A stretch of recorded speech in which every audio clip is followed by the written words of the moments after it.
Bonsoir, donc bienvenue à notre séance ordinaire du 17 décembre 2013. Alors bonsoir aux gens à la maison, bonsoir aux gens ici à l'Hôtel de Ville et bonsoir également aux gens des médias.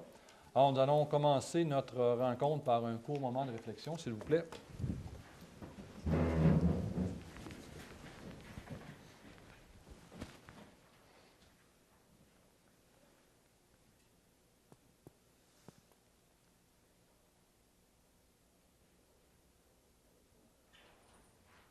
Alors, merci.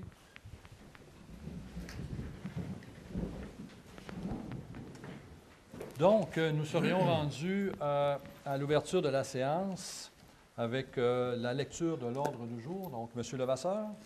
Oui, adoption de l'ordre du jour, dispense de lecture et approbation du procès-verbal de la séance ordinaire du 12 novembre et de la séance extraordinaire du 25 novembre 2013. Représentation politique des conseillères et conseillers, période de questions du public sur l'ordre du jour et sur les représentations politiques des conseillères et conseillers. En ce qui concerne le conseil municipal, avis de motion, règlement portant sur le code d'éthique et de déontologie de la municipalité et résolution, adoption du calendrier des séances ordinaires du conseil municipal pour l'année 2014. En ce qui concerne les ressources humaines, création d'un poste d'adjointe administrative et résolution nomination de Mme Cathy Tremblay au poste d'adjointe administrative. Finances et trésorerie, approbation des comptes payés et à payer pour le mois de novembre 2013. Avis de motion, projet de règlement ayant pour objet d'augmenter le fonds de roulement de la Ville de Chapey. Avis de motion, projet de règlement portant sur la tarification des services municipaux. Paiement d'un compte des entreprises Marc Forgette, construction d'une agora au parc de la Chute et paiement d'un autre compte des entreprises Marc Forgette, aménagement de 2 aires de repos sur le boulevard Springer. Résolution, renouvellement d'un bail avec la Société québécoise des infrastructures en ce qui concerne l'espace bureau loué à la Sûreté du Québec, ici même, à l'Hôtel de Ville. Greffe, autorisation de vente, un immeuble municipal au centre de la petite enfance Peluche et Baluchon, 21 2e Avenue, Chapey, désignation cadastrale 190P. Urbanisme et environnement. Abrogation de la résolution 1305-2000. C'est pas tout à fait le bon numéro. Je vais y revenir tantôt. Vente de 2 terrains de maisons mobiles situés au 113 8e Avenue. Autorisation de vente 2 terrains de maisons mobiles situés au 113 8e Avenue. C'est une erreur qui avait été commise dans une résolution qu'il faut corriger maintenant par une nouvelle résolution. Comité consultatif d'urbanisme, nomination de Mme Joëlle Pichette comme représentante d'une association sociale ou communautaire œuvrant sur le territoire de la Ville de Chapey. Résolution, premier projet de règlement 13422, modifiant le règlement de zonage 01345, intitulé « Règlement de zonage et ses amendements en vigueur en vue de modifier les dimensions autorisées pour les maisons mobiles et unimodulaires et d'ajouter les usages éco-centres et lieux d'élimination des neiges usées dans la zone 41, trait d'union CIA. Culture, loisirs et vie communautaire, protocole d'entente entre la Ville de Chapey et le club Arcarisque. Modification du nom des services et loisirs. Travaux publics, contrat, transport GMGL, cueillette, transport et traitement des matières résiduelles. Autorisation de modifier l'éclairage du boulevard Springer et mise à jour de la politique de déneigement. Elle a été enlevée, cet item-là. Développement économique. Autorisation, versement de la seconde tranche de la contribution de la Ville de Chapey au fonctionnement du pacte rural pour l'année 2013-2014. Résolution, demande de la CEDEC, contribution financière additionnelle pour l'année 2013. Varia, motion de félicitations à Mme Germaine Perron-Clich. Et une résolution portant sur la division des circonscriptions électorales du territoire de la commission scolaire de la baie James pour les élections générales de novembre 2014, demande à la Commission de la représentation électorale du Québec et à la ministre de l'Éducation, du loisir et du sport. Bon, merci, M. Levasseur. Donc, j'aurais besoin d'un proposeur de secondaire pour adopter notre ordre du jour en enlevant le point 15.3. Propose. Alors, M. Fortin, secondé par Mme Roxane Tremblay. Donc, maintenant, le point 5, dispense de lecture et approbation du procès verbal de la séance régulière du 12 novembre 2013 et de la séance extraordinaire du 25 novembre 2013. Considérant que l'ensemble du conseil municipal a reçu avant la tenue de la présente séance une copie du procès-verbal de la séance régulière du 12 novembre 2013 et de la séance extraordinaire du 25 novembre, Considérant que les membres du conseil municipal ont pris connaissance des dits procès-verbaux, considérant que les membres du conseil municipal se déclarent satisfaits du contenu des documents déposés, il est résolu d'accepter la dispense de lecture et d'approuver le procès-verbal de la séance régulière du 12 novembre et de la séance extraordinaire du 25 novembre 2013. Donc, un proposeur et un secondeur. Propose. Alors, Mme Lucie Tremblay propose, secondée par M. Guy Lafrenière. Donc, nous avons tenu une séance spéciale le 25 novembre. Je vous lis un peu ce qu'on a adopté. Alors, on avait au niveau de l'urbanisme une dérogation mineure au bénéfice de l'immeuble situé au 158 9e Avenue. Ensuite, nous avions une résolution sur l'autorisation pour la vente d'un terrain résidentiel à M. Maurice Buteau sur la 9e Avenue. Nous avions également une résolution pour la Corporation des loisirs pour autoriser le versement de leurs subventions annuelles. On avait un avis de motion sur le projet de règlement ayant pour objet de modifier le règlement sur le zonage numéro 1345 et ses amendements, là, ce qui revient tantôt. Nous avions également un avis de motion pour le projet de règlement ayant pour objet de modifier le règlement concernant la circulation et le stationnement. Donc, ça va être présenté, ça, en janvier.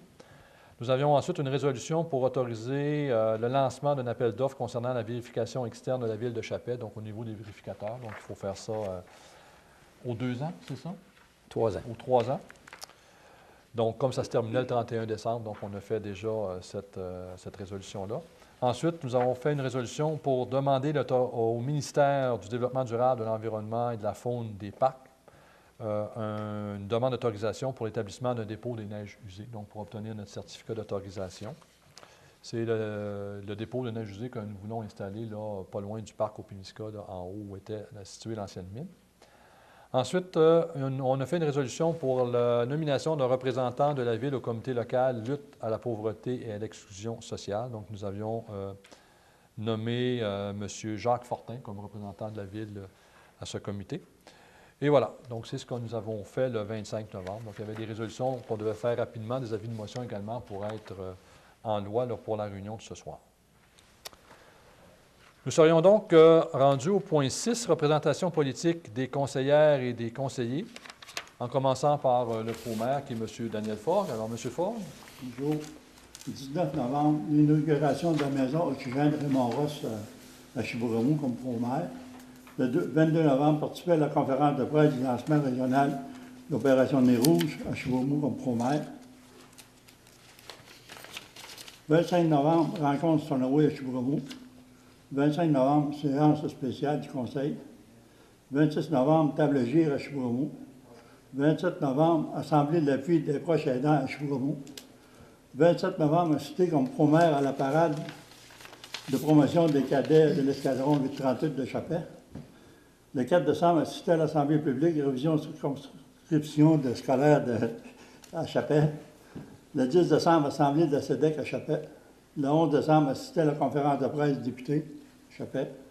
13 décembre, assisté à la conférence au bureau du Gold Corp à Chibougamau comme pro-maire. Puis plus 6 pléniers, c'est tout. Bien, merci, M. Forgue. Donc, vous avez été très occupé comme pro-maire, parce que j'étais aussi ailleurs, donc ça a été, disons, un mois assez occupé. Alors, merci, M. Forgue. Maintenant, Mme Tremblay. Alors, le jeudi 14 novembre, un 5 à 7 de la SEDEC pour Air Québec. Un plénier lundi 18 novembre. Lundi 25 novembre, une rencontre d'information sur l'avancement du projet Stornoway à Chibougamau. Une séance spéciale du Conseil également le 25 novembre. Lundi 2 décembre, un plénier. Mercredi 4 décembre, une rencontre pour la révision des circonscriptions scolaires à Chapet. Jeudi 5 décembre, plénier. Lundi 9 décembre, plénier. Mardi 10 décembre, un CA de la Fondation Excel à Chibougamau à 4h30 et un CA de la SEDEC à 7h à Chapet. Lundi 16 décembre, un plénier. Oui, merci, Mme Tremblay. Donc, ça a été un premier mois encore occupé pour vous. Monsieur Lafrenière, maintenant. Oui, bien, c'est quasiment la même trail qu'eux autres. On a eu 6 pléniers depuis la dernière réunion, le 12 novembre. 6 pléniers. On a eu une réunion avec la SEDEC, une réunion spéciale concernant les dérogations, et puis en plus, on a eu une réunion concernant la nouvelle politique de déneigement qu'on est actuellement là-dedans encore, et qu'on va terminer prochainement. Merci, M. Lafrenière. Mme Tremblay, Lucie.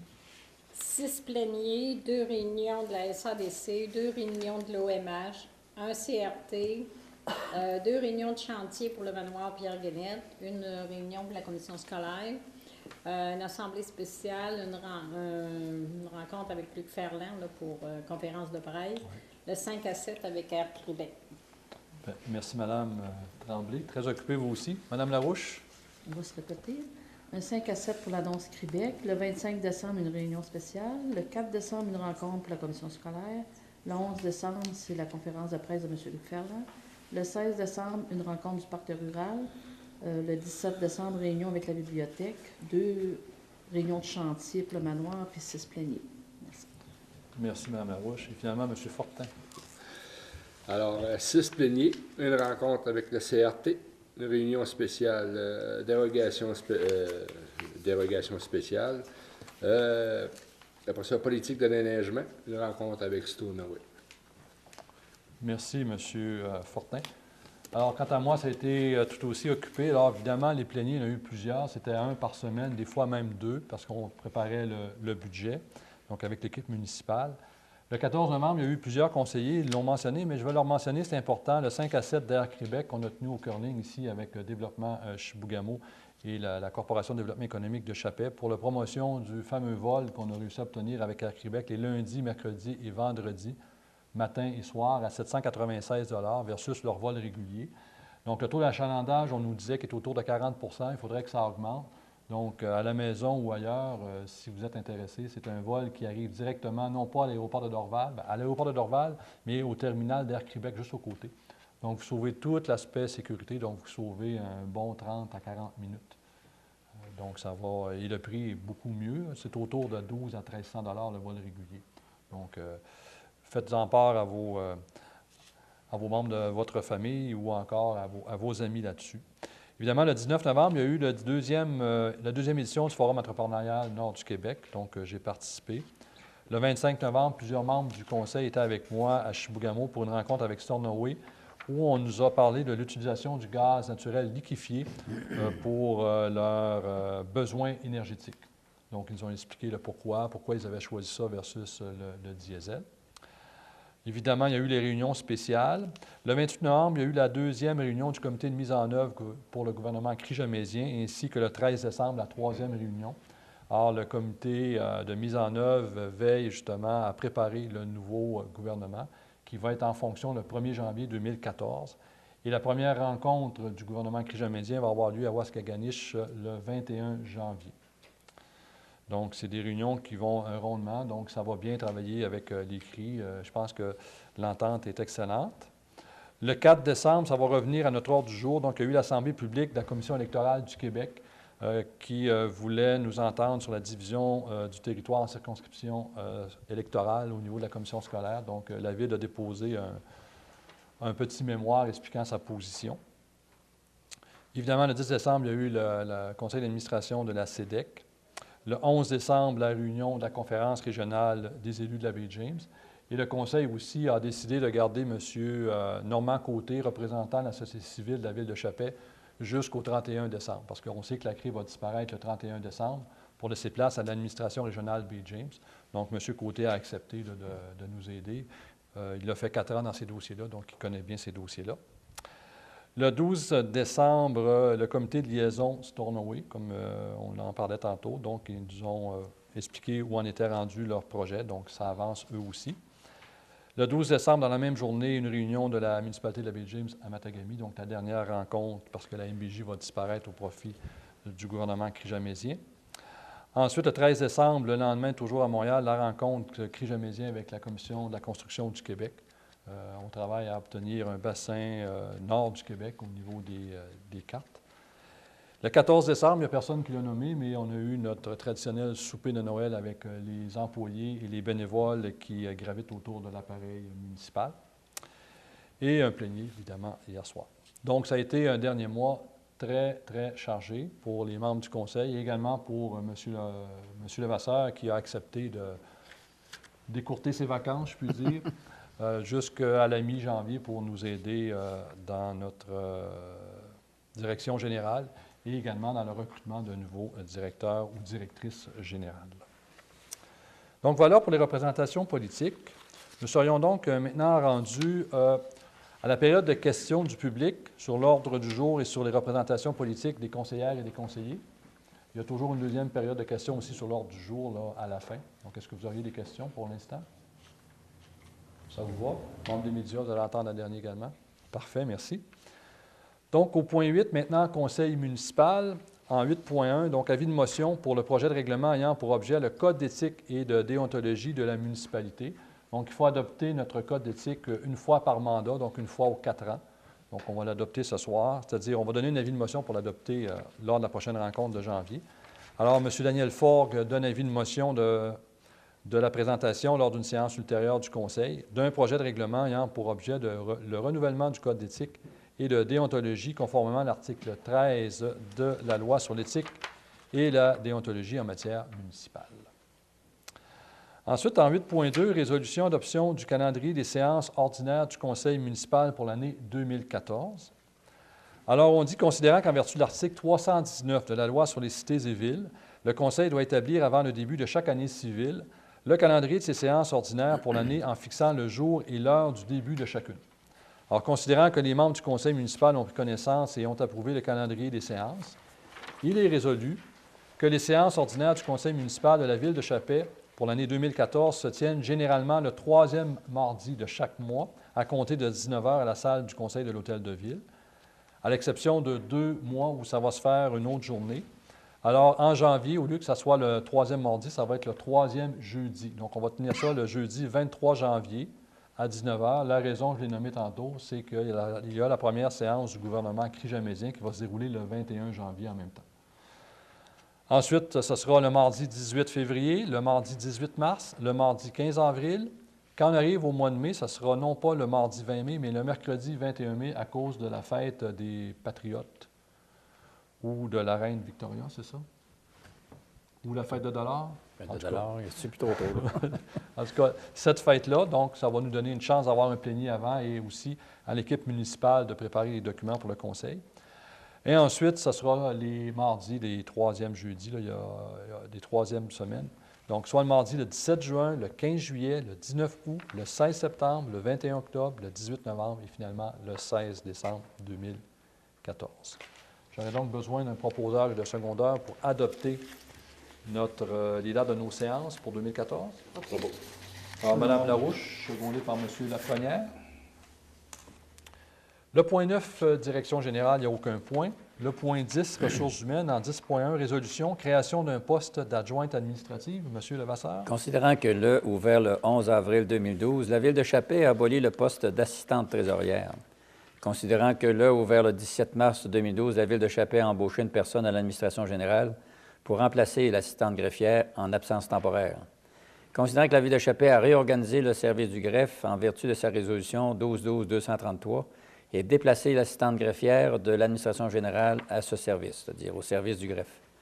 Considérant qu'il y a lieu de créer un poste d'adjointe administrative à l'administration générale qui regroupe une partie des tâches administratives de l'assistante trésorière et de l'assistante greffière et qui assiste également le maire, le contrôleur financier et le directeur général dans leurs fonctions. Considérant la lettre d'entente numéro 3 annexée à la convention collective de travail intervenue entre la Ville de Chappais et le syndicat des employés municipaux de la Ville de Chappais pour la période du 2 mai 2012 au 1er mai 2019. Considérant que ce poste sera intégré à la convention collective de travail intervenue entre la Ville de Chappais et le syndicat des employés municipaux de la Ville de Chappais. Considérant que la création de ce poste a été discutée au comité de relations de travail du 11 décembre 2013. Considérant que ce dossier a été traité lors de la rencontre du comité plénier du 16 décembre dernier, il est résolu que la Ville de Chappais crée le poste d'adjointe administrative à l'administration générale à compter du 18 décembre 2013. Donc, c'est à compter de demain. J'aurais donc besoin d'un proposeur et de secondeur. Propose. Alors, M. Fogg propose, secondé par Seconde. Mme Tremblay, Lucie. Alors, en 10.2, maintenant, résolution, nomination de Mme Cathy Tremblay au poste d'adjointe administrative. M. Levasseur. Considérant que la Ville de Chappais a créé le poste d'adjointe administrative à l'administration générale en vertu de sa résolution 13-12-321, considérant la lettre d'entente numéro 3 annexée à la convention collective de travail intervenue entre la Ville de Chappais et le syndicat des employés municipaux de la Ville de Chappais pour la période du 2 mai 2012 au 1er mai 2019, Considérant que Mme Cathy Tremblay a été affectée au remplacement temporaire de l'assistante greffière et à l'accomplissement de certaines tâches visant à assister le directeur général, le maire et le contrôleur financier depuis le 17 mars 2012. Considérant que Mme Cathy Tremblay s'est acquittée de ses tâches et responsabilités à la satisfaction de la Ville de Chappé. Considérant que Mme Cathy Tremblay possède les compétences de base pour occuper le poste d'adjointe administrative et qu'elle accepte les fonctions et responsabilités liées à ce nouveau poste. Considérant que Mme Cathy Tremblay est inscrite au programme adjointe administrative et secrétaire de l'Institut de formation professionnelle depuis novembre 2012 et qu'elle a réussi 3 modules, à savoir le français au bureau, éléments d'informatique et simple comptable 2012.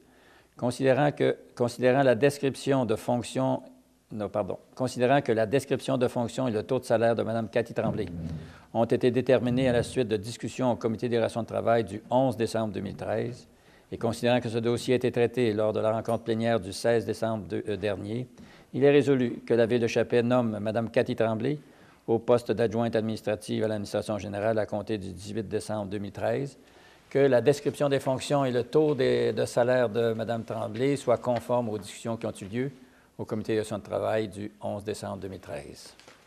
Un proposeur et un secondeur pour l'engagement de Mme Tremblay à ce poste. Propose. Or, M. Daniel Fogg propose, secondé par Mme Roxane Tremblay. Il n'y a aucun lien de parenté entre les 2 dames Tremblay. Donc, le point 11, Finances et Trésorerie. En 11.1, Résolution, approbation des comptes payés et à payer pour le mois de novembre 2013. M. Levasseur. Il est résolu que la liste des comptes payés du Fonds d'administration concernant les transactions du mois de novembre 2013 s'élevant à 437 097,60 $, ainsi que la liste des comptes à payer concernant la même période et s'élevant à 187 906,84 $, soit ils sont acceptés tels que déposés, que le Conseil municipal de la Ville de Chappé autorise le paiement des comptes apparaissant dans la liste des comptes à payer pour le mois de novembre 2013. Un proposeur et un secondeur. M. Lafonnière, secondé par Second. M. Fortin. En 11.2, avis de motion pour le projet de règlement ayant pour objet d'augmenter le fonds de roulement de la Ville de Chappé. Alors, M. Fogg, Daniel de son prénom, donne avis de motion de la présentation lors d'une séance ultérieure du Conseil d'un projet de règlement ayant pour objet d'augmenter le fonds de roulement de la Ville de Chappé de 200 à 400 000 $ en s'appropriant une partie du surplus accumulé au 31 décembre 2013. Donc, un sujet qu'on va traiter normalement en janvier. En 11.3, ensuite, un autre avis de motion pour le projet de règlement ayant pour objet d'établir la tarification des services municipaux. Alors, M. Fogg donne toujours avis de motion de la présentation lors d'une séance ultérieure du Conseil d'un projet de règlement ayant pour objet d'établir la tarification des services municipaux. Alors, il faut reviser ça annuellement. Donc, lors de la prochaine séance, normalement, le document devrait être prêt. Il est en cours de préparation actuellement. Ensuite, en 11.4, résolution, paiement d'un compte des entreprises Marc Forgette pour la construction d'une agora au parc de la Chute. M. Levasseur. Considérant la volonté de la Ville de Chappé d'améliorer le boulevard Springer, conformément à sa planification stratégique 2013-2023, considérant que dans cette perspective, la Ville de Chappé a retenu, entre autres, 2 projets visant à améliorer le parc de la Chute, soit celui de construire une agora et celui de parfaire l'aménagement paysager, considérant que ces 2 projets sont estimés au total à 125 000 $, considérant qu'une demande d'aide financière de 100 000 $ a été adressée au ministère des Affaires municipales des régions de l'occupation du territoire, considérant que le MAMRO a accepté de nous verser la dite aide financière à la condition que la Ville contribue d'une somme de 25 000 $, considérant que la Ville de Chappé a prévu sa contribution au budget 2013, considérant que les plans et devis ont été préparés par la firme Groupe GID Design, considérant qu'un appel d'offres sur invitation a été lancé le 1er octobre 2013 concernant la construction d'une agora, considérant que 3 entreprises locales ont été invitées à soumettre une offre, considérant que les entreprises Marc Forgette a été la seule entreprise à soumettre une offre, considérant que la soumission des entreprises Marc Forgette était au montant de 55 888 $ taxes en su et qu'elle était conforme aux exigences techniques et au budget, considérant la recommandation favorable du groupe GID, considérant que la Ville de Chappé avait autorisé le directeur général à accorder le contrat au plus bas soumissionnaire conforme à la condition que le budget soit respecté, et ce, en vertu de la résolution 13-11-287.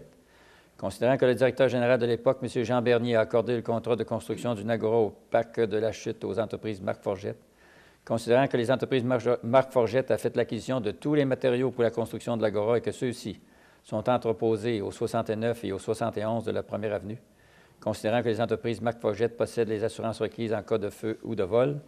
considérant que les entreprises Marc Forget a fait la preuve du coût de revient des dits matériaux, il est résolu que la Ville de Chappais autorise le paiement d'une facture des entreprises Marc Forget portant le numéro 1007 au montant de 20 657,23 $ plus taxes applicables. Un proposeur et un secondaire. Madame Larouche propose, secondé par Second. Madame Lucie Tremblay. À 11.5, maintenant, résolution, paiement d'un compte des entreprises Marc Forget pour l'aménagement des 2 aires de repos sur le boulevard Springer. Monsieur Levasseur. Considérant la volonté de la Ville de Chappais d'améliorer le boulevard Springer conformément à sa planification stratégique 2013-23, considérant que dans cette perspective, la Ville a retenu, entre autres, le projet d'aménager 2 aires de repos sur le boulevard Springer, considérant que le ministère des Affaires municipales, des régions et de l'occupation du territoire, le MAMRO, a confirmé le 2 octobre 2013 à la Ville de Chappais une subvention de 100 000 $ pour la réfection des trottoirs et l'aménagement de 2 aires de repos sur le boulevard Springer, considérant que le MAMRO a accepté de nous verser la dite aide financière à la condition que la Ville contribue d'une somme de 25 000 $, considérant que la Ville de Chappais a prévu sa contribution au budget 2013, considérant que la Ville de Chappais, en vertu de sa résolution 13-10-265, a adjugé le contrat d'aménagement de 2 aires de repos à l'entreprise Marc Forget pour la somme de 37 348,50 $ plus les taxes applicables, considérant que les travaux sont exécutés à 29 % dans le cas de l'aire de repos au coin de l'Aréna et à 9 % dans le cas de l'aire de repos située entre le bureau de poste et la Caisse des Jardins, il est résolu que la Ville de Chappais autorise le paiement aux entreprises Marc Forget de la facture numéro 1116, soit un montant de 5 000 $ plus les taxes applicables. Un proposeur et un secondaire. Je propose. Alors, M. Fortin propose, secondé par Je seconde. Mme Roxane Tremblay. Alors, au point 11.16, maintenant, renouvellement d'un bail avec la Société québécoise des infrastructures pour la Sûreté du Québec. Alors, considérant que la Ville de Chappais loue à la Société québécoise des infrastructures du gouvernement du Québec un local d'une superficie de 13 mètres carrés en espace à bureau situé au sous-sol de l'Hôtel de Ville pour le compte de la Sûreté du Québec, considérant la volonté de la Ville de Chappais d'obtenir un taux de location de 200 $ par mois au lieu et place du taux actuel de 100 $, considérant que la Société québécoise des infrastructures du gouvernement du Québec a déposé à la Ville de Chappais le 3 décembre dernier une proposition de location qui atteint les objectifs de la municipalité, considérant qu'il y a lieu d'accepter cette proposition de location, considérant que ce dossier a été traité lors de la rencontre plénière du 16 décembre dernier, il est résolu que la Ville de Chappais autorise le directeur général intérimaire à accepter l'offre de location de la Société québécoise des infrastructures du gouvernement du Québec et à signer les documents appropriés. Un proposeur et un secondaire. M. Lafrenière propose, secondé par M. Forgue. Donc, actuellement, la Sûreté du Québec, via la Société, les infrastructures du Québec paient 100 $ par mois. Maintenant, on a fait passer ça à 200 $ par mois, ce qui est encore bon dans les circonstances. Le point 12, greffe en 12.1, résolution autorisation de la vente d'un immeuble municipal au centre de la petite enfance Peluche et Baluchon, situé au 21 2e avenue Chappais. Donc, c'est l'ancienne école numéro 1 pour les plus vieux. Alors, considérant qu'en vertu de l'article 28 de la Loi sur les cités et villes, les villes peuvent aliéner un bien municipal à titre onéreux, considérant que la Ville de Chappais est propriétaire de l'immeuble situé au 21 2e avenue à Chappais, considérant que la Ville de Chappais désire vendre cet immeuble afin de dégager des fonds pour financer la construction du manoir Pierre-Kenneth, considérant qu'un appel d'offres public de l'immeuble municipal situé au 21 2e avenue à Chappais a été fait suivant la résolution 13-01-23, considérant qu'aucune offre publique n'a été reçue, considérant que le Centre de la petite enfance Peluche et Baluchon est intéressé à se porter acquéreur du dit immeuble au même prix et conditions énoncées à l'appel d'offres publiques ci-avant mentionné, considérant que le Centre de la petite enfance Peluche et Baluchon est en mesure d'obtenir le financement pour l'achat de l'immeuble, considérant que ce dossier a été traité lors de la rencontre plénière du 16 décembre dernier, il est résolu que la Ville de Chappais vende au Centre de la petite enfance Peluche et Baluchon l'immeuble situé au 21 2e avenue à Chappais portant la désignation cadastrale 190P, canton de Lévis, circonscription foncière Lac-Saint-Jean-Ouest, aux conditions suivantes. Donc, le prix de vente de l'immeuble est établi à 249 600 $, donc c'est le prix d'évaluation, plus taxes applicables s'il y a lieu. Les frais du certificat de localisation, s'il y a lieu, et de notaire sont aux frais de l'acheteur. La vente est faite au comptant. que le directeur général intérimaire ou le maire soit autorisé à signer pour et au nom de la Ville de Chappais tous les documents requis. Donc, un proposeur et un secondaire. Par M. Jacques Fortin, secondé par Mme Lucie Tremblay, c'est ça? Alors, comme on vous avait dit dans une réunion, là, quelque part au mois d'août, septembre, qu'on était en instance justement de vendre à Peluche-Baluchon l'école numéro 1, donc ça sera fait dans quelques jours. 31 décembre. D'ici au 31 décembre. Excellent. Et cet argent-là va être justement consacré à la part du milieu pour le manoir Pierre-Guénette. Alors, il manquait quelque part comme 300 000, donc c'est 250 000 que ce montant-là va rapporter. Et il va rester 50 000 à financer pour la Ville. Donc, c'est une bonne nouvelle là, dans les circonstances. Au point 13, maintenant, urbanisme et environnement. 13.1, résolution, abrogation de la résolution 13-05-142 pour la vente de 2 terrains résidentiels à M. Laurent Blanchette, désignation cadastrale 1-130 et 8-250P. M.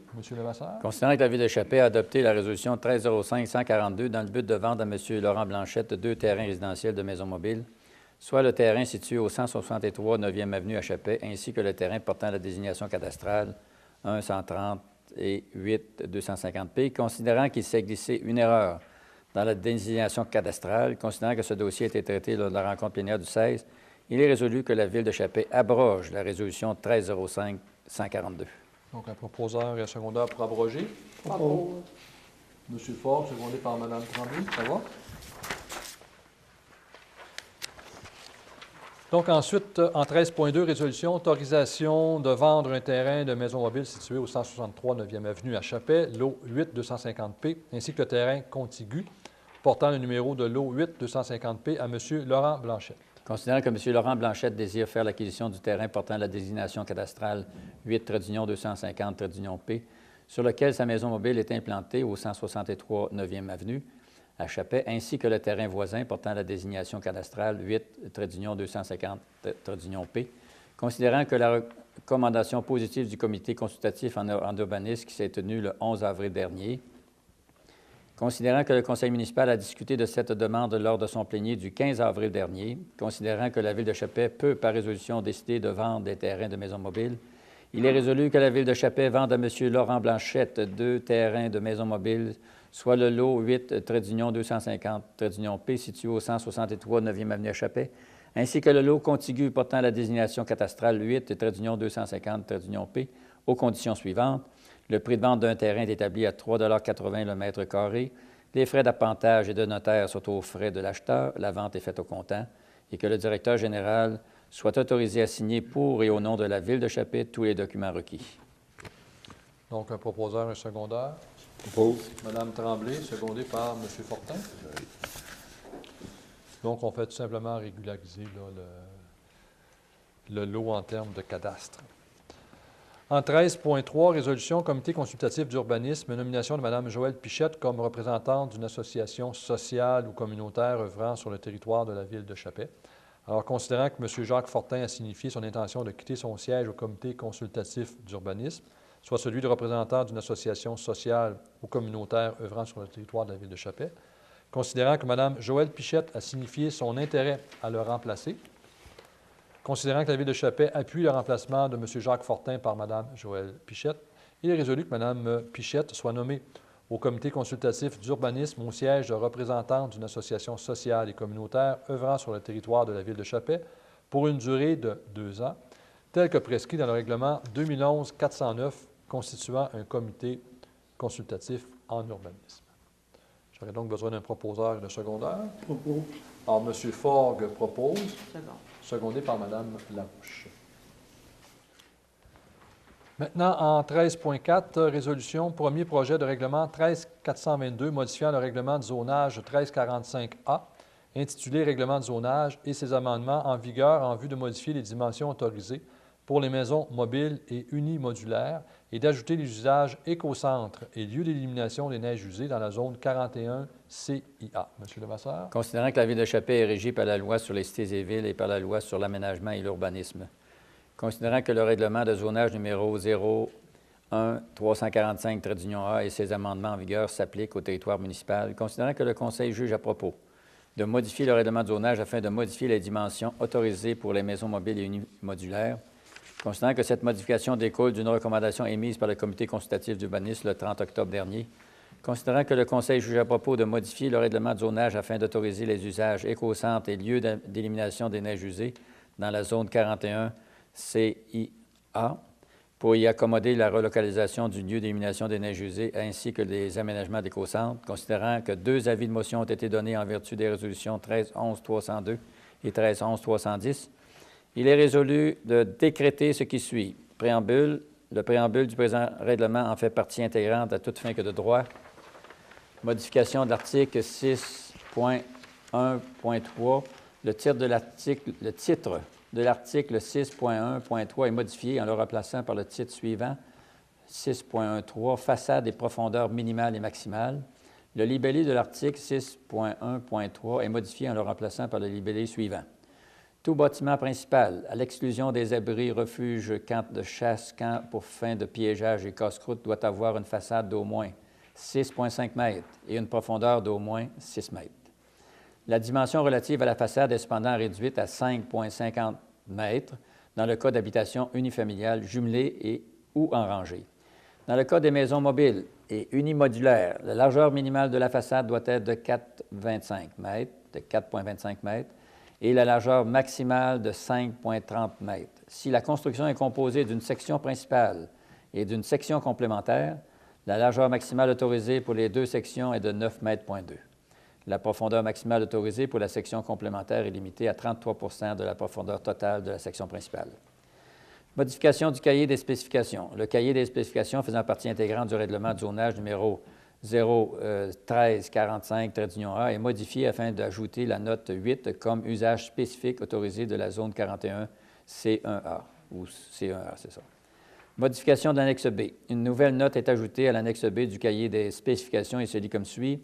Numéro N-8, éco-centre et lieu d'élimination des neiges usées. Entrée en vigueur, le présent règlement entrera en vigueur conformément aux dispositions de la loi.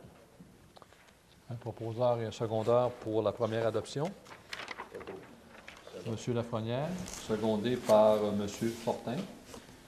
Donc, en clair, Laurent, en 2 secondes. En clair, il y a 3 petites choses là-dedans. La première, c'est que pour les maisons mobiles, la façade maximum doit être de 5,5 mètres, la largeur, lorsque c'est une largeur qui part d'en avant puis va jusqu'au bout, d'un bout à l'autre, peut-être au maximum de 5. C'est les maisons mobiles qui ajoutent un peu d'espace pour...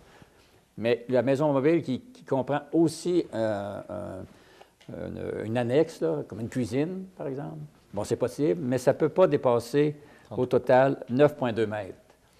Puis ça ne peut pas non plus être tout au long de la maison mobile, c'est jusqu'à 33 de la maison mobile. C'est ça que le règlement dit maintenant. Le deuxième point, c'est que la Ville veut développer un éco-centre près de Paul-Ménard, un espace pour remettre nos matières résiduelles secs. Et puis, veut développer aussi un nouveau site pour les neiges usées. Celui que nous avons présentement est en haut de la ville, comme vous le savez. Puis, il va être déplacé parce que ce site-là est non conforme. Le ministère de l'Environnement l'a déclaré non conforme. Comme la ville veut se rendre conforme partout et veut que tous ces dossiers environnementaux soient bien faits et conformes, elle veut le déplacer près de l'ancien lieu. C'est derrière... là où se trouve Normand Boucher, dans l'ancien lieu d'enfouissement sanitaire, dans ce coin-là. Alors, la modification du règlement, va permettre cela, qui devrait se réaliser au cours de l'été prochain. Merci, M. Levasseur. Donc, nous étions rendus au point 14, culture, loisirs et vie communautaire.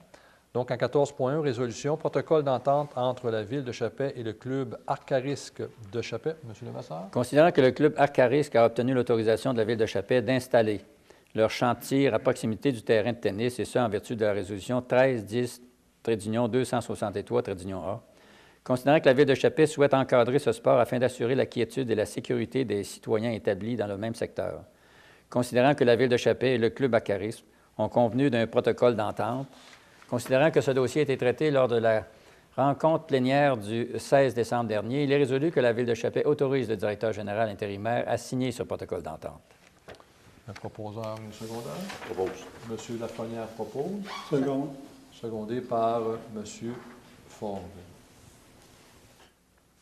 Donc, ça va, Laurent? Oui. En 14.2 maintenant, résolution, modification du nom du service des loisirs.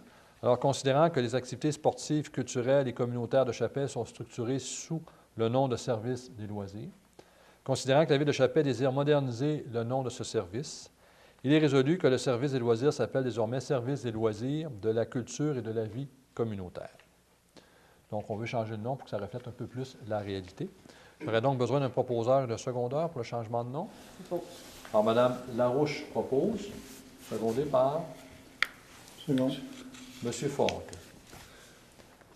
Au point 15 maintenant, travaux publics. 15.1, résolution contrat de transport GMGL pour la cueillette, le transport et le traitement des matières résiduelles. M. Levasseur. Considérant que la Ville de Chapais a accordé, en vertu de la résolution 12-11-2012, le contrat de cueillette et de transport des matières résiduelles de traitement des matières recyclables à la firme Transport GMGL pour une période de 4 ans à compter de novembre 2012 et ce jusqu'au 12 décembre 2016. Considérant les diverses tractations qui ont eu lieu entre la Ville de Chapais et Transport GMGL portant sur un ajustement à la baisse du nombre d'unités à être desservies à Chapais, considérant que ces tractations proviennent d'une surestimation des unités à être desservies apparaissant au document d'appel d'offres de la Ville de Chapais publié en octobre 2012, considérant qu'un réajustement à la baisse des unités à être desservies en vertu de l'article 19.1 de la section D du cahier des charges du cahier des clauses techniques porterait de graves préjudices à Transport GMGL, tel que démontré par l'entreprise le 11 novembre 2013. Considérant la volonté de la Ville de Chapais de préserver la qualité des services aux citoyens, considérant que Transport GMGL, aujourd'hui Recyclage Ongava, s'engage au prochain renouvellement de contrat avec la Ville de Chapais à respecter une augmentation de 3 % par année, et ce, conformément à une lettre datée du 10 décembre 2013. Considérant que ce dossier a été traité lors de la rencontre plénière du 16 décembre dernier, il est résolu que la Ville de Chapais n'apporte aucun ajustement à la baisse du nombre d'unités desservies à l'intérieur de la municipalité. Un proposeur et un secondeur.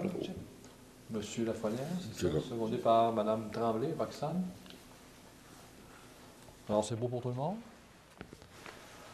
En 15.2, maintenant, résolution, autorisation de modifier l'éclairage du boulevard Sprigneur. Alors, considérant l'usure avancée de l'ensemble des luminaires de rue de la municipalité, considérant les nombreux luminaires déjà défectueux dans l'ensemble du réseau, et spécialement sur le boulevard Sprigneur, considérant les nombreux avantages de remplacer les luminaires actuels par des luminaires ODEL, considérant le plan stratégique 2013-2023 et la volonté de la Ville de Chapais d'améliorer le boulevard Sprigneur, considérant que l'acquisition de 65 luminaires 90 watts ODEL couvrant la totalité du boulevard Sprigneur est estimée à 25 000 $, excluant les taxes applicables, considérant que l'installation de 65 luminaires 90 watts ODEL est estimée à 4 000 $ plus les taxes applicables, considérant que ce dossier a été traité lors de la rencontre plénière du 5 décembre dernier, il est résolu que le directeur général intérimaire soit autorisé à faire l'acquisition de 65 luminaires 90 watts ODEL après avoir obtenu des offres d'au moins 2 fournisseurs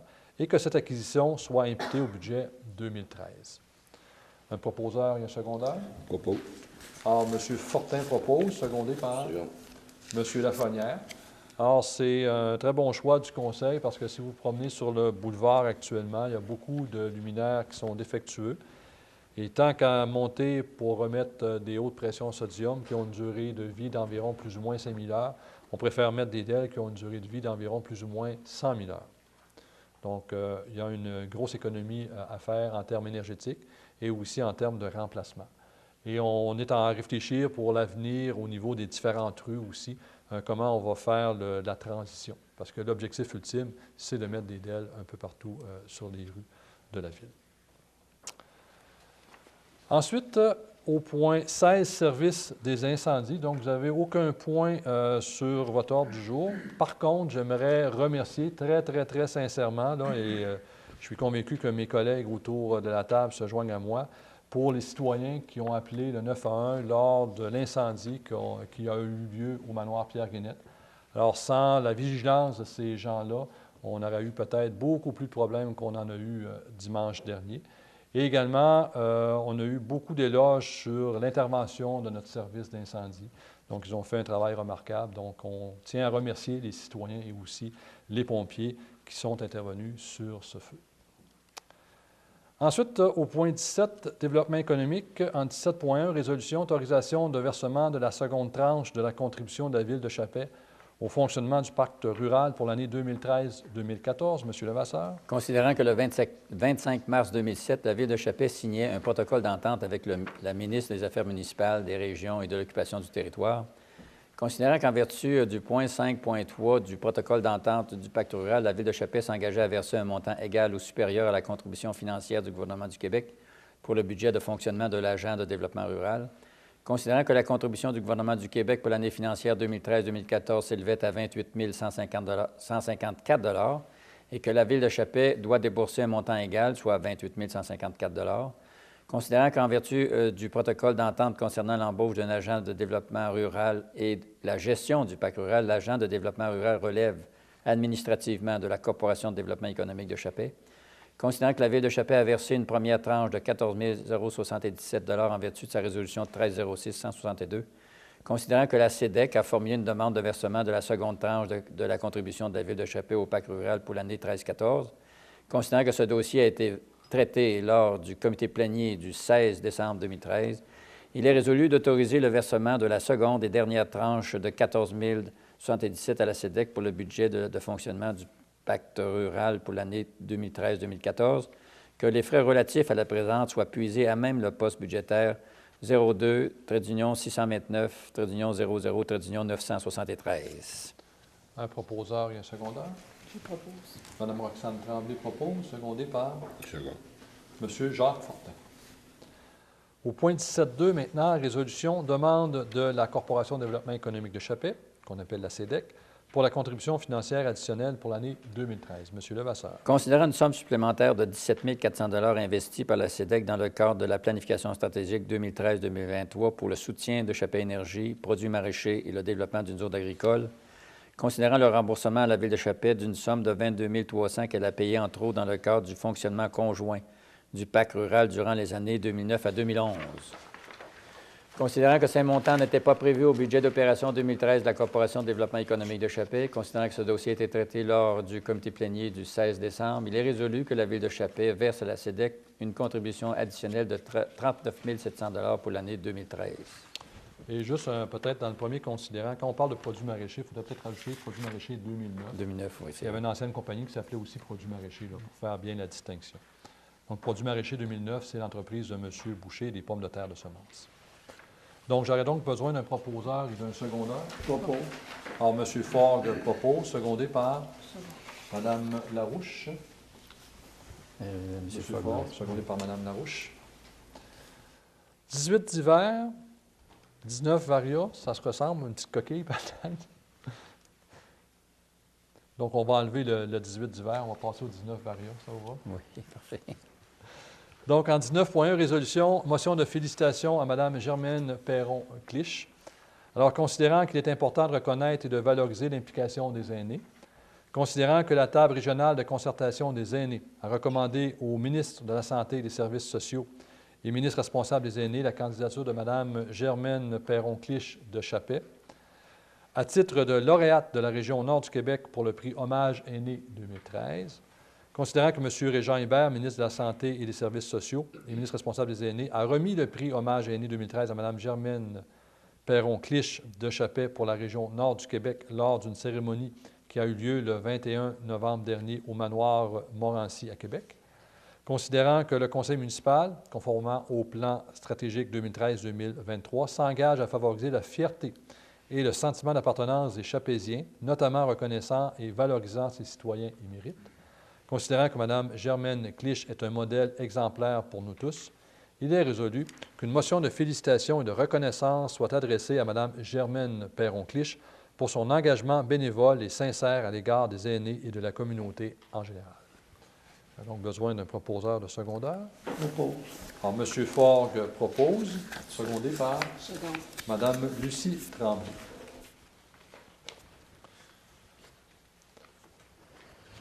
Donc, en 19.2, maintenant, division des circonscriptions électorales du territoire de la commission scolaire de la baie James pour les élections générales de novembre 2014. Demande à la Commission de la représentation électorale du Québec et à la ministre de l'Éducation, du loisir et du sport. Alors, considérant qu'en février 2013, la commission scolaire de la baie James adoptait la résolution 2934-13 visant à modifier le nombre de circonscriptions de son territoire, et ce, en prévision du prochain scrutin de 2014. Considérant que la Ville de Chappais a demandé à la commission scolaire de réviser sa décision entérinée par cette résolution afin de maintenir les 2 circonscriptions électorales de Chappais.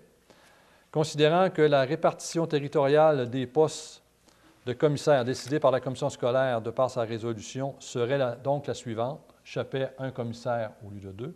Chibougamau, 5 commissaires. Lebel-sur-Quévillon, 2 commissaires. Matagami, 1 commissaire au lieu de 2. Radisson, 1 commissaire. Et VVB, donc Villebois-Beaucanton, 1 commissaire. Considérant qu'il est inacceptable que le secteur de Chappais, avec un total de 1 238 électeurs, ait une représentation équivalente à celle d'autres secteurs, ayant un nombre d'électeurs beaucoup plus petit, donc de 2 à 6 fois moins. Ici, on pense au secteur de Radisson, avec 200 quelques électeurs, et VVB. Considérant qu'il s'agit d'une iniquité flagrante, considérant qu'en adoptant la résolution 1305-133, la Ville de Chappais s'est opposée fermement à la nouvelle division du territoire en circonscription électorale demandée par la commission scolaire dans sa résolution 2934-13 que je vous ai dite tantôt. Considérant que dans la même résolution, la Ville de Chappais a demandé à la commission scolaire et au ministère de l'Éducation que la représentation relative de Chappais au sein de la commission scolaire soit maintenue dans toute nouvelle structure requise ou proposée, ou que les impacts sur la représentativité des milieux soient équitables pour tous. Considérant que cette façon de faire est contraire à l'esprit et aux concepts les plus élémentaires de représentativité d'une région, ayant des spécificités géographiques comme les nôtres, ou comme la nôtre, considérant que l'article 7 de la loi sur les élections scolaires prévoit que le ministre peut, sur demande, autoriser une commission scolaire à établir 1 à 5 circonscriptions de plus que ce qui est prévu à l'article 6, lorsqu'il estime cela justifié en raison notamment de 3 choses. La première chose, c'est de la dimension particulière étendue du territoire de la commission scolaire, ce qui est notre cas. Deuxièmement, du nombre de municipalités locales dont le territoire est compris dans celui de la commission scolaire. Et troisièmement, de l'isolement du territoire d'une municipalité locale dans celui de la commission scolaire. J'imagine qu'il y a eu un petit problème d'impression. Considérant que le comté électoral provincial d'Ungava est reconnu comme une circonscription électorale d'exception, considérant que suite à la décision de la commission scolaire et telle qu'édictée à l'article 9.8 de la loi sur les élections scolaires, tout électeur peut exprimer son désaccord en s'adressant à la commission de la représentation électorale et cette dernière, si elle reçoit plus de 100 oppositions, doit tenir une assemblée publique pour entendre ces personnes. Considérant que plus de 130 personnes de Chappais, exactement, il y en a eu 134, ont envoyé une opposition écrite à la commission de la représentation électorale, ce qui représente plus de 10 des électeurs de Chappais, il est résolu que le préambule de la présente résolution en fasse partie intégrante, comme ci au long reproduit, de demander à la ministre de l'Éducation, Mme Malavoie, d'appliquer des mesures d'exception pour permettre à la commission scolaire de la baie James d'obtenir 2 circonscriptions électorales supplémentaires et que l'une d'entre elles soit réservée pour Chappais et l'autre pour Matagami, parce que Matagami et Chappais, c'est des villes jumelles en termes de population. De demander à la commission de la représentation électorale du Québec que, considérant les données actuelles, de fixer le nombre total à 11 commissaires, que la répartition soit celle ci-dessous advenant le refus de la ministre de l'Éducation, d'acquiescer à la demande de la Ville de Chappais d'ajouter 2 circonscriptions électorales. Donc, ça veut dire, si la ministre ne veut pas justement acquiescer à ce qu'on demande, c'est de rediviser la tarte qui est de 11 circonscriptions en 11 parties différentes. Et ces 11 parties-là seraient les suivantes. À Chappais, 2 commissaires. À Chibougamau, 3 commissaires au lieu de 5. À Lebel-sur-Quévillon, 2 commissaires. À Matagami, 2 commissaires au lieu de 1. À Radisson, 1 commissaire. Et à VVB, Villebois-Valcanton, 1 poste de commissaire. Et que copie conforme de la présente résolution soit envoyée aux personnes suivantes. Donc, Mme Malavoie, qui est la ministre de l'Éducation. M. Jacques Drouin, qui était présent lorsque le Conseil s'est présenté ici en visioconférence à la Polyvalente, qui est le directeur général des élections et président de la Commission de la représentation électorale, à M. Alexandre Cloutier, qui est ministre responsable de la région nord du Québec, à M. Luc Ferland, député d'Ungava, à M. René Dubé, qui est président de la Conférence régionale des élus et qui est aussi maire de Matagami, à Mme Lynne Laporte-Joly, qui est présidente de la commission scolaire, à Mme Guylaine Alexandre, qui est commissaire de la circonscription numéro 8, à Steve Gamache, commissaire de la circonscription numéro 7, À Mme Manon Cyr, mairesse de la ville de Chibougamau, à M. Alain Poirier, maire de la ville de Lebel-sur-Quévillon, à Mme Cécile Philippon, présidente de la localité de Val-Canton, à M. Normand Lacour, qui est président de la localité de Radisson, et finalement M. André Elliott, président de la localité de Villebois. Donc, j'aurais donc besoin d'un proposeur et d'un secondeur. Alors, Mme Roxane Tremblay propose, C'est là. secondé par Mme Denise Larouche.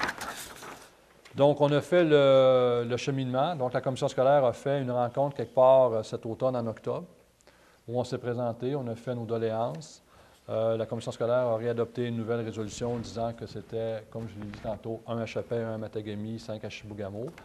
On a refait circuler une lettre donc, que les citoyens ont signée pour justement avoir la présence de la commission de la représentation électorale. Ils se sont déplacés à Chibougamau et via les systèmes de salles de visioconférence dans chacune des communautés jamésiennes, on a pu s'exprimer. Et là, voilà, donc la commission va regarder nos propositions. Mais entre-temps, on a décidé de demander également à la ministre de revenir un peu sur son décret et au lieu d'accepter 3 circonscriptions d'exception, d'en accepter 5. Donc, d'en donner une à Chapelle et une à Matagami. Donc, qu'on ait 2 comme on avait actuellement commissaire. Voilà.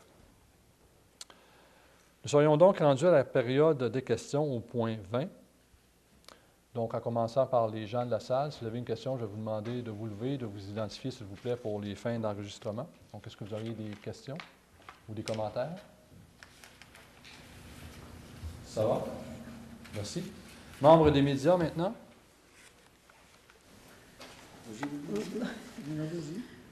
Pour la sécurité du manoir, j'aimerais savoir comment c'est organisé.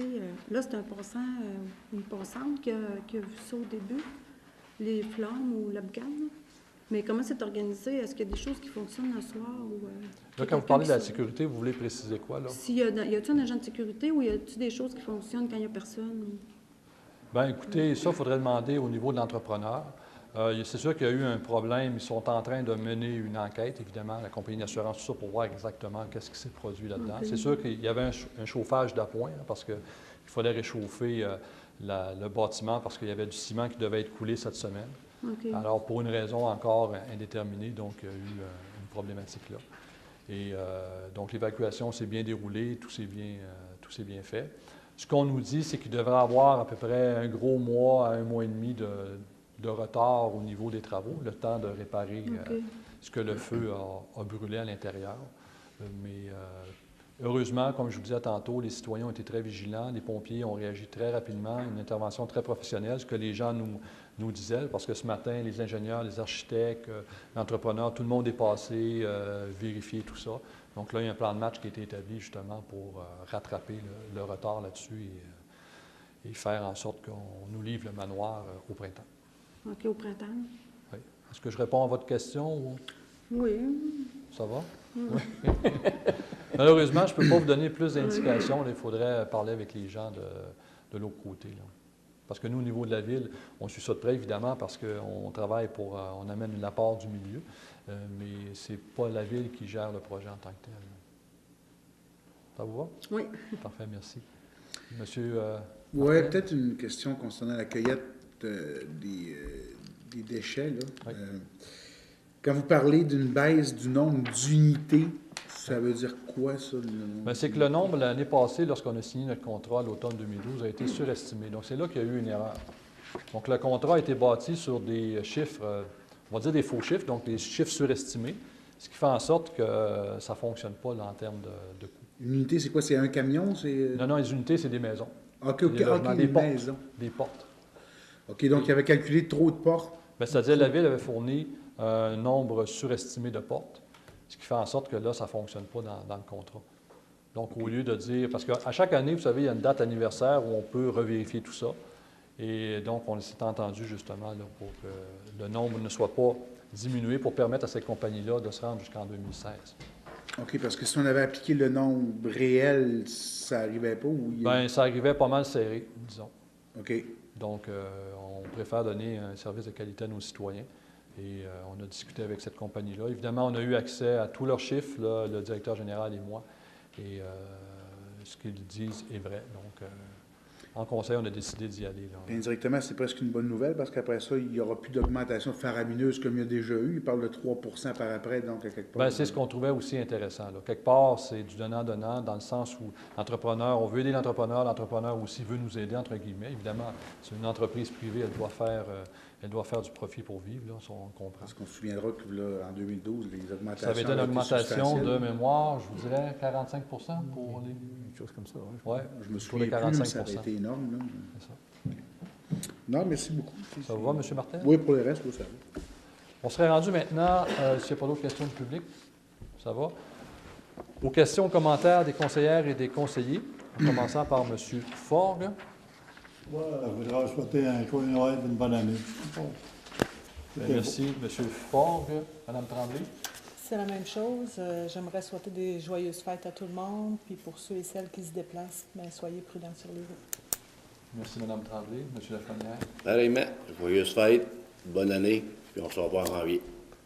Merci, M. Lafrenière. Mme Et Tremblay. joyeuses fêtes à tous, puis soyez prudents pour ceux qui se déplacent. Merci, Mme Tremblay. Mme Larouche. Joyeuses fêtes à tous et en janvier. Merci. Merci, Mme Larouche. M. Fortin. Alors, on se répète. On vous souhaite à tous de joyeuses fêtes et on veille au grain. Soyez prudents. Merci, M. Fortin.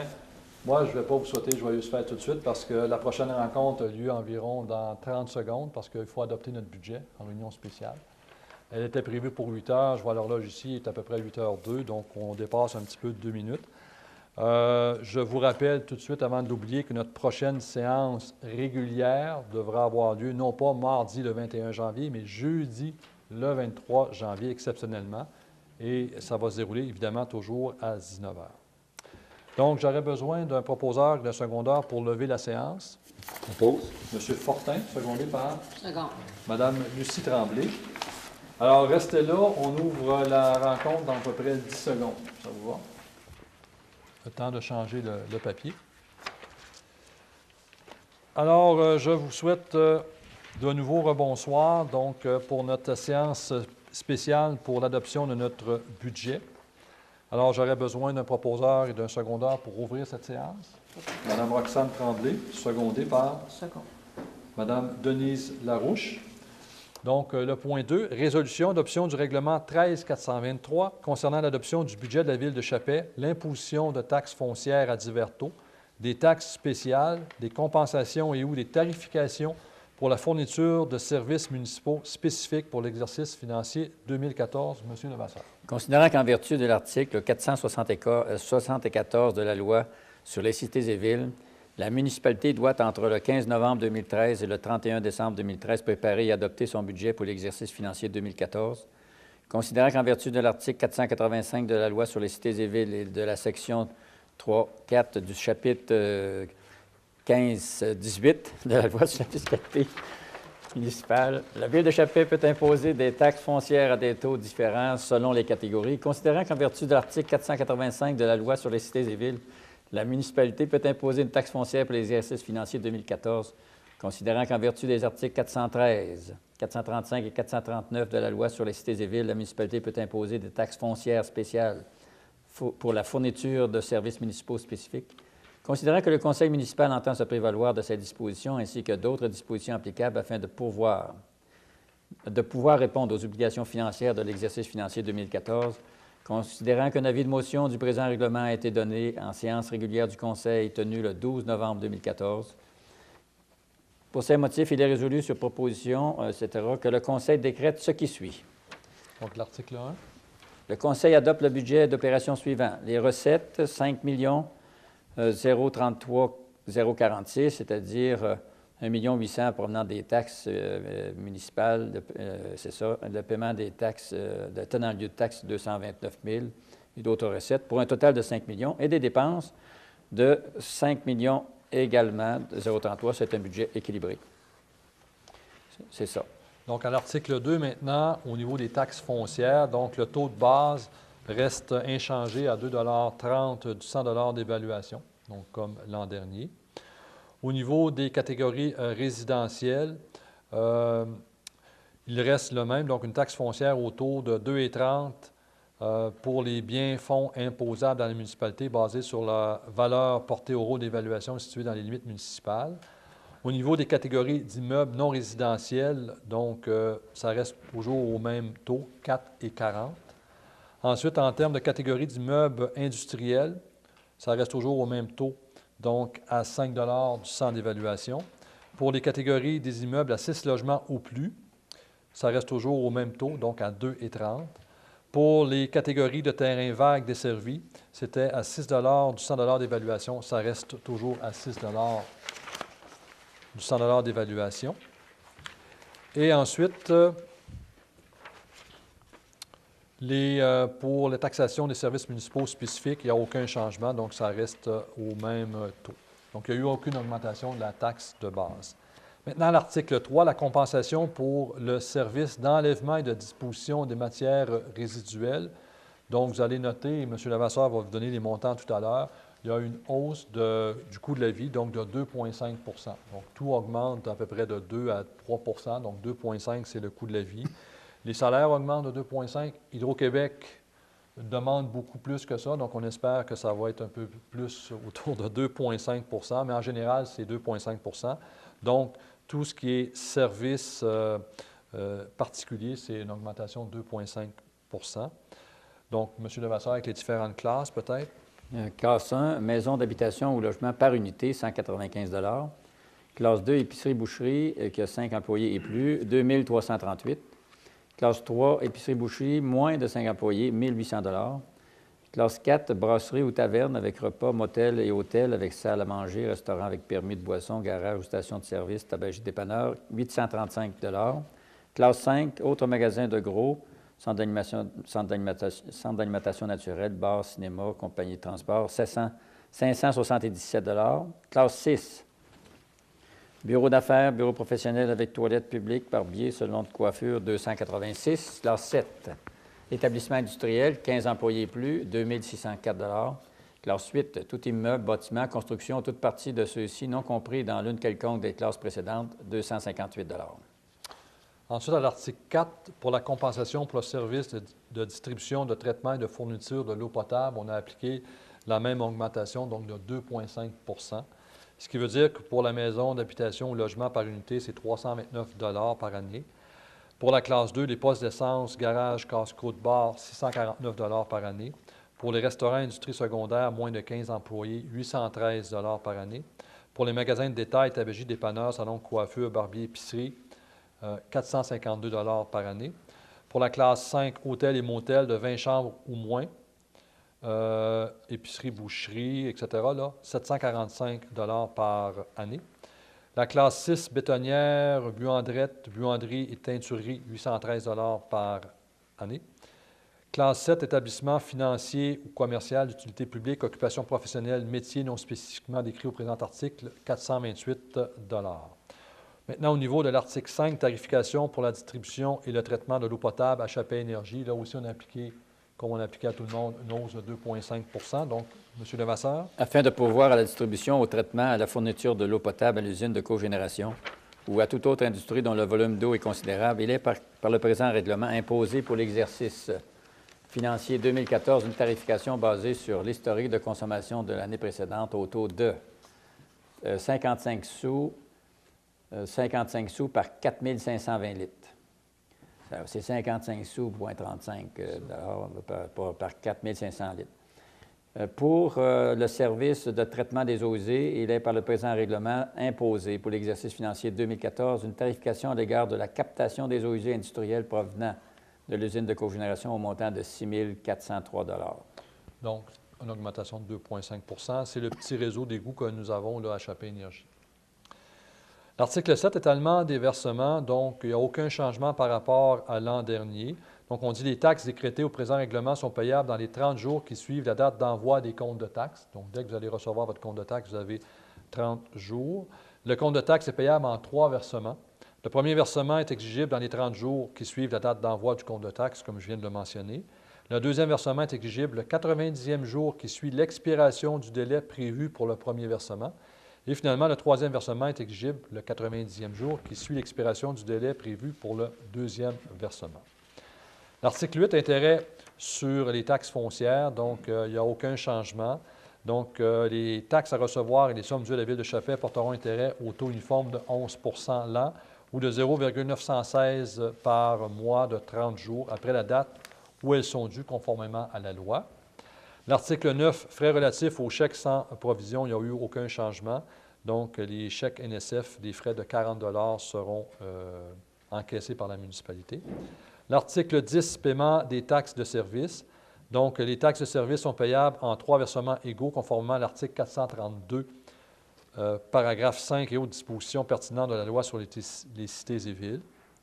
L'article 11, versement relatif à l'allocation de terrains et de maisons mobiles, il n'y a aucun changement là non plus. Donc, les frais relatifs à l'allocation de terrains mobiles sont payables en 3 versements égaux. L'article 12, entrée en vigueur. Donc, le présent règlement entrera en vigueur le jour de sa publication, conformément à la loi. Et voilà pour les taxes. J'aurais donc besoin d'un proposeur et d'un secondaire. Alors, M. Fortin propose, c'est ça? Oui. Secondé par M. Fort? Oui. Ça vous va? Tout le monde autour de la table? Oui. Vous êtes confortable? Donc, en gros, gel de taxes et augmentation des différents services du coût de la vie, donc 2,5 %.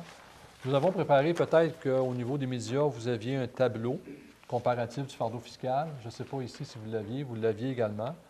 Nous avons émis également un communiqué pour expliquer un peu le budget.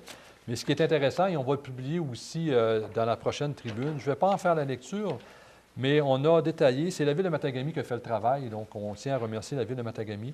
On a comparé une maison unifamiliale moyenne à Amos, Lebel-sur-Quivillon, Chappais, Chibougamau, Val-d'Or, Rouyn-Noranda et Matagami. On a regardé le taux de taxe de 100 $ d'évaluation, donc au niveau aussi la taxe foncière, l'assainissement des eaux, la voirie urbaine, la dette commune et spécifique, le logement social. Ensuite, on a rajouté les services, donc l'eau, les égouts, les déchets, autres, le recyclage et le déneigement, parce qu'il y a certaines villes qui ont une taxe spéciale pour le déneigement. Et ça dépend de la longueur de façade que vous avez, là. Et quand on fait le total de tout ça, pour une maison moyenne, OK, dans chacune de ces communautés, un citoyen normal à Chappais, je dis normal, le citoyen moyen, là, devrait payer 2 173 $ de taxes, comparativement à Chibougamau, où on devrait payer 3 015 $ de taxes. Donc, il y a presque une différence de 1 000 $. Quand on se compare, comme je disais tantôt, notre ville sœur dans la région, qui est Matagami, c'est 2 199 $, donc à peu près 20 $ de différence. Donc, c'est pas mal équivalent. Quand on se compare à Amos, 2 635 $, à Lebel-sur-Quivillon, 1 402 $ et à Val-d'Or, 2 091 $, Rouyn-Noranda, 2 384 $. Donc, quand on se compare, on se console. Alors, ceux qui disent qu'on est très taxé à Chappais, bien, vous avez un tableau ici qui explique que ce n'est pas tout à fait le cas. Peut-être que le taux du 100 $ d'évaluation est assez élevé. Par contre, la valeur maison moyenne est quand même encore basse. Ce n'est pas la plus basse sur le territoire, mais disons qu'on est dans la moyenne, si je peux dire. Donc, ça sera publié dans la prochaine tribune. Je vous invite à regarder ça. Vous allez voir, c'est des choses intéressantes. Nous serions donc rendus pour cette partie-ci de l'Assemblée sur le budget aux questions du public. Est-ce que vous auriez des questions, commentaires? Ça vous va? Excellent. Membres des médias? Non, pas pour l'instant. Moi, je n'avais pas le tableau, c'est peut-être une peu... OK. Il y en a encore de disponibles qu'on pourra vous remettre tantôt. Parfait. Bien, merci. Alors, s'il n'y a pas d'autres questions du public, je vais prendre un proposeur et un secondaire pour lever la séance. Alors, M. Lafrenière, secondé par M. Fortin.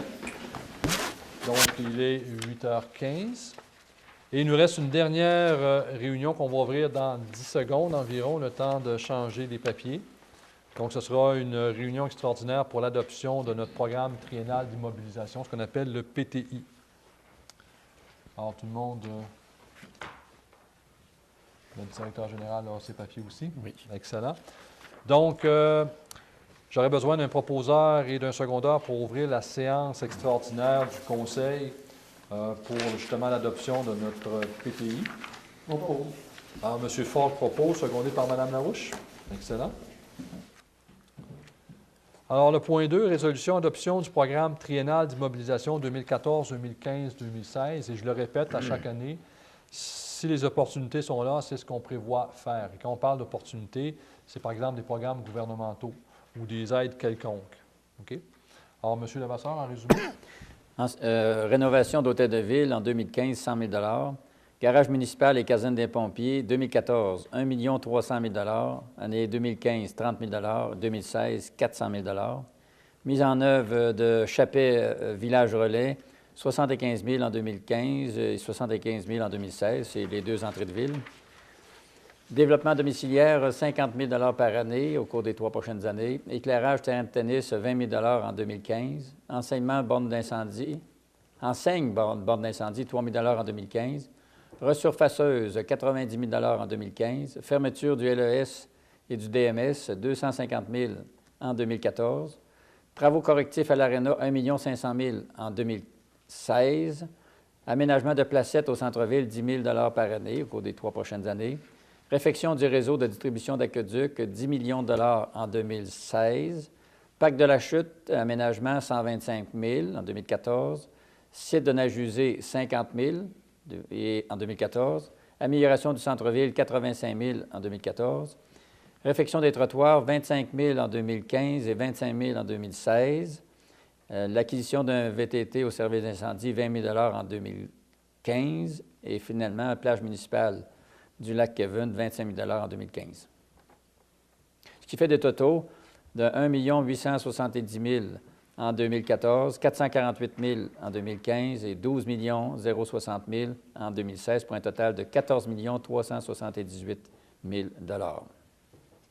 Alors, considérant que les prévisions ci-dessus énumérées traduisent les orientations de développement qu'entend se donner le Conseil municipal pour les années 2014, 2015 et 2016, il est résolu que le programme triennal d'immobilisation de la Ville de Chappé pour les exercices financiers 2014, 2015 et 2016 se chiffre à 14 378 000 $, soit et est adopté tel que lu et rédigé. Un proposeur et un secondaire. Alors, Mme Roxane Tremblay, secondée par Second. M. Jacques Fortin. Alors, je me répète encore, hein, ces opportunités sont là, c'est des choses qu'on veut réaliser. Mais des fois, il faut reporter nos décisions là, dans le temps. Donc, nous serions donc rendus aux questions du public sur notre programme trimestriel, c'est-à-dire triennal, d'immobilisation. Est-ce que vous auriez des questions? Membre du conseil des médias, excusez. Là. Oui, le garage municipal, 1,3 cette année, 30 dans l'autre année, puis 400 000 dans l'autre, donc ça fait un total de 1,7 sur 3 ans. Ça veut dire que le gros de tout ça se ferait cette année? Bien, écoutez, on va l'annoncer tantôt, mais je vais l'annoncer tout de suite.